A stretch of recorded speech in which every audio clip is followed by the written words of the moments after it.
Hello students, welcome back to a new session of our chapter 9, the living organisms, characteristics and habitats. So previous video I had explained about the mountain region animals, how they are adapted to live in mountain regions, that is in terrestrial habitats. Today we will study about the grasslands. So we will take the typical example of grassland animals, lion as well as a deer, because a deer is a herbivorous animal eating grass and plant parts, and lion is a typical carnivorous animal and getting food from the flesh of other animals. So here you can see the lion, its uh, body habits will be adapted to live in the grassland. A lion lives in a forest or a grassland and is a strong animal that can hunt and kill animal like deer. So it is light brown in color. So if you will take the color of lion, most of them had seen the lion in the uh, zoo or somewhere, so you might have seen what is the color of the lion. In picture also it is given. So it is brown in color, and what is the here in this picture you can see the this deer also given in the picture, so you can see that deer also. So the different changes or different color, its body habits, all you can see now. So first thing is, lion as well as deer both are living in the grasslands or in forest, and one is a prey and one is the predator. Here deer is the prey of this lion. Now what is the peculiarity or the body characteristics of a lion? If we will take, it is light brown in color, which will be adapted to live in the dry leaves or grass, etc.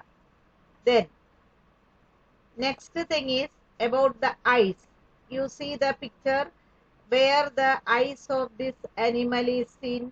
Here it is directly in front, not on the sides.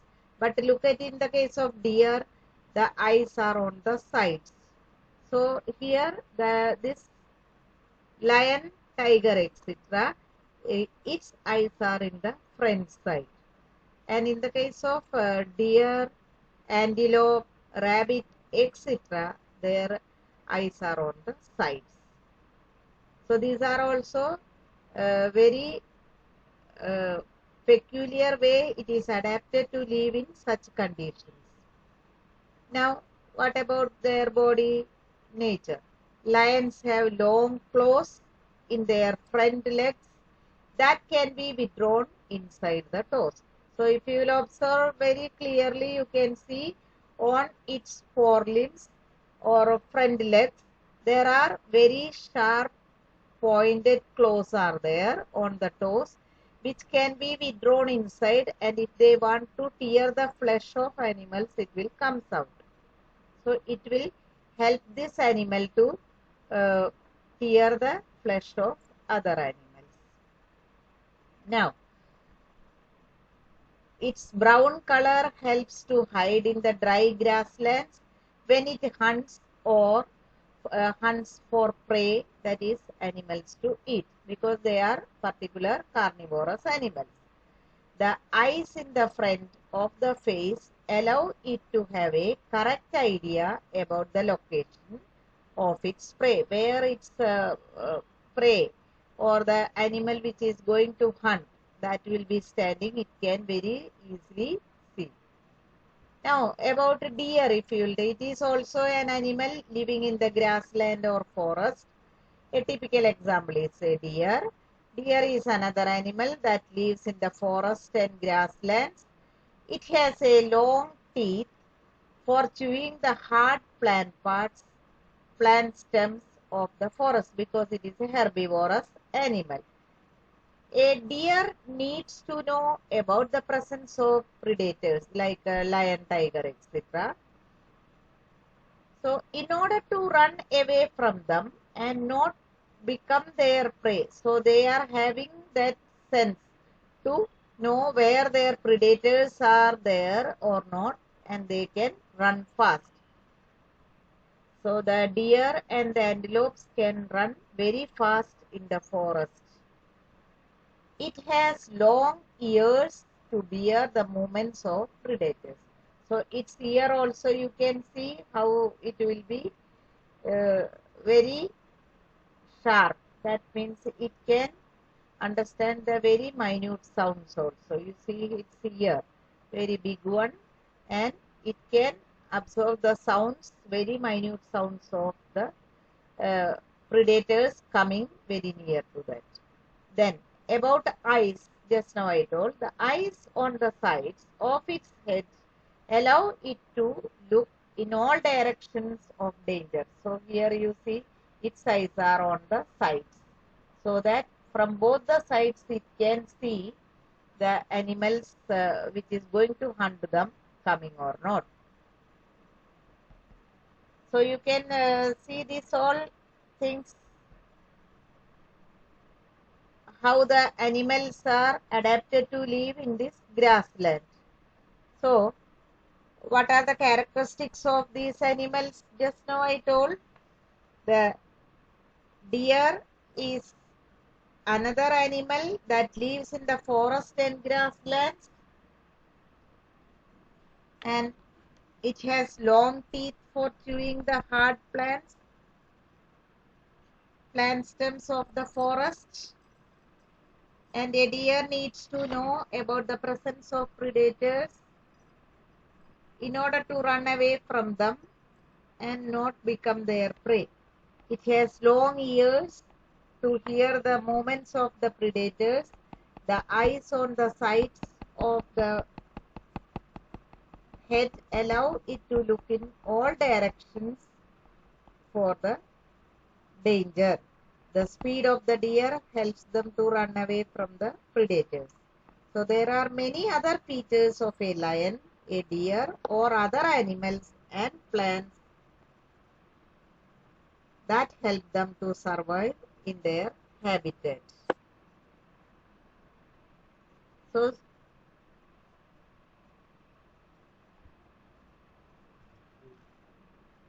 you can just I will say the main points which you had studied now. The adaptations of the animals like deer which is living in grasslands. They have a long strong teeth for chewing hard stems of the forest plants. A deer needs to know about the presence of predators in order to run away from the predators and not become their prey. So it has long ears to hear the movements of the predators. Its eyes are on the sides of its head, which allow it to look in all directions for predator. Then the speed of the deer helps them to run away from the predators. This is about the adaptations of a deer which is living in the grassland. Then what are the adaptations of a lion? Help them as a predator.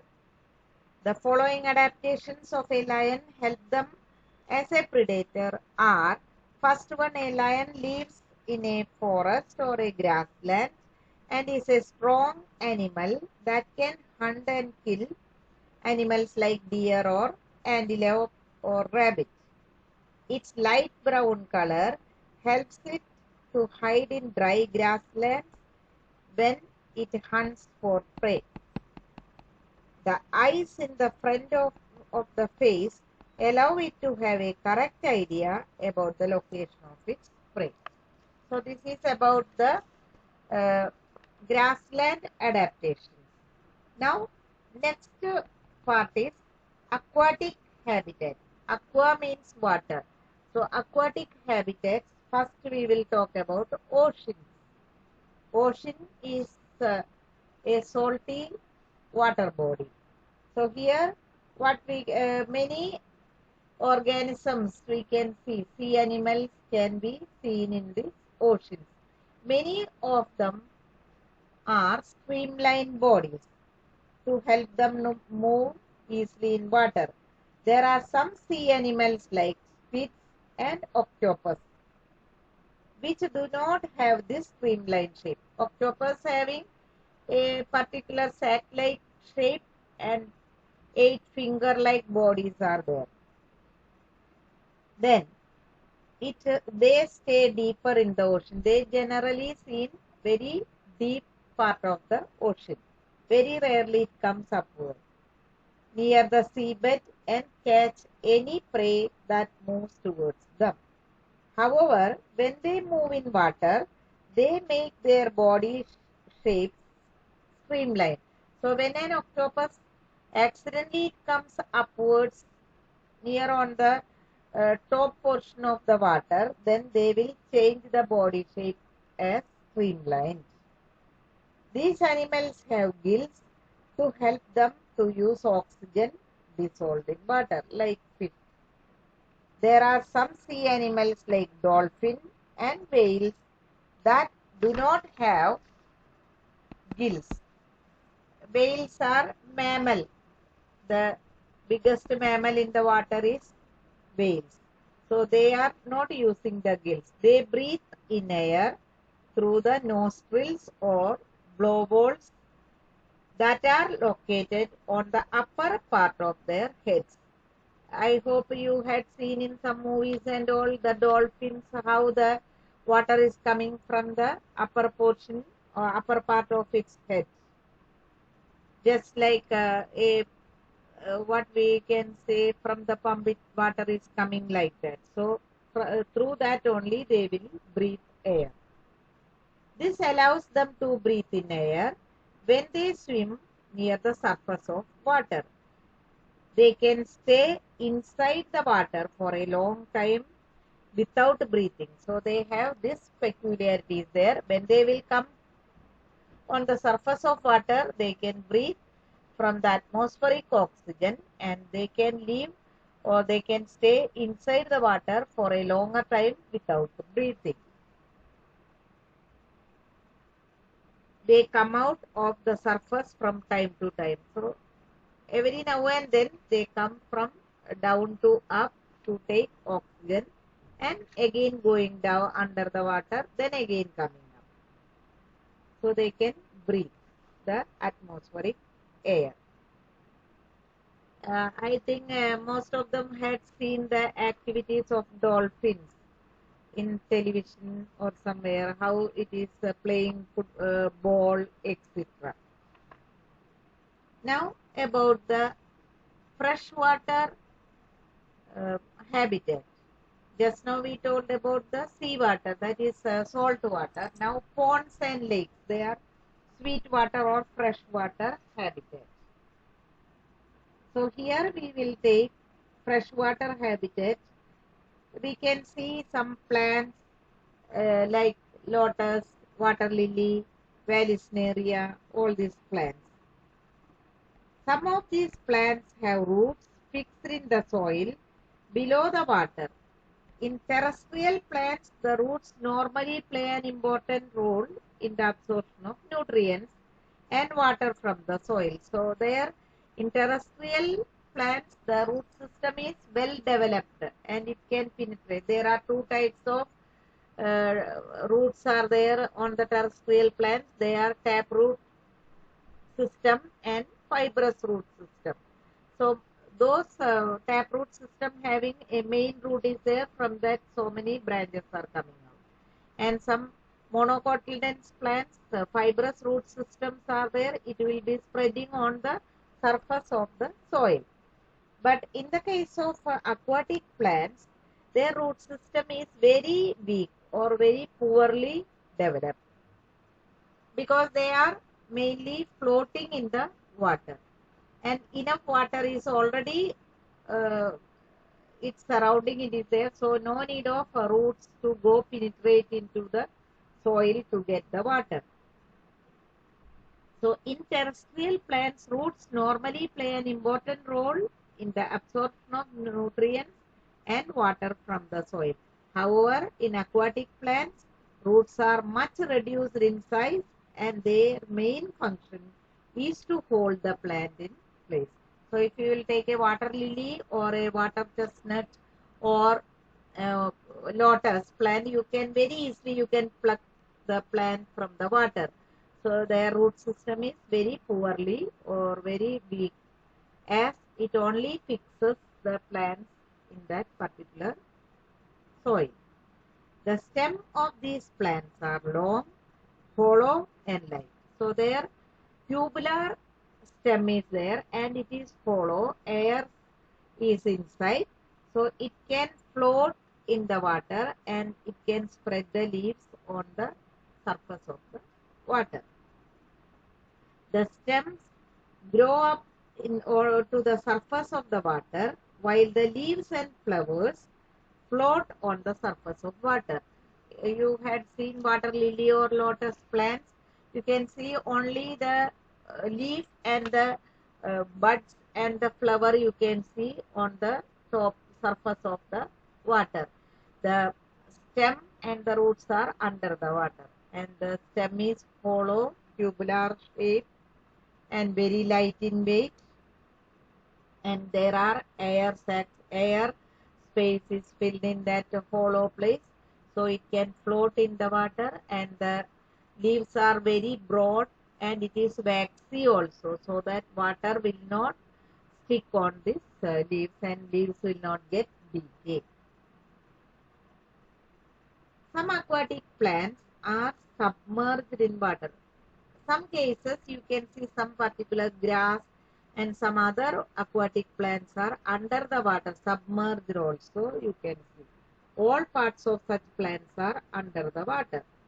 Some of these plants have narrow and thin ribbon-like leaves. So their leaves are very thin and ribbon-like. They can bend in the flowing water. So when the water currents are moving very fast, the stem is and the leaves are very ribbon-like and thin. So it will not break, it will bend along with the currents of the water.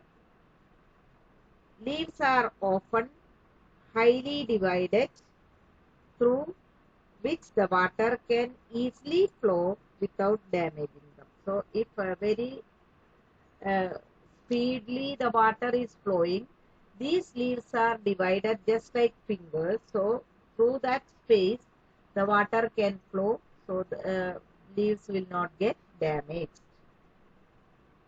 Frogs usually live in ponds. Apart from fishes, frogs are also you can see in ponds, rivers, etc. Frogs can stay both inside the water as well as move on land. That's why it is called amphibian. Amphi means both, bien means living beings. They have strong back legs that help them in leaping and catching their prey. So you can see the frog, when it will catch the prey, they will be hopping or jumping and suddenly catches the flies, insects, moths, etc. Their hind limbs are strong and having thick muscles, powerful muscles are there. They have webbed feet which help them swim in water. When they are in the water, they can, these hind limbs are webbed, so they can move just like oar, it can swim in water.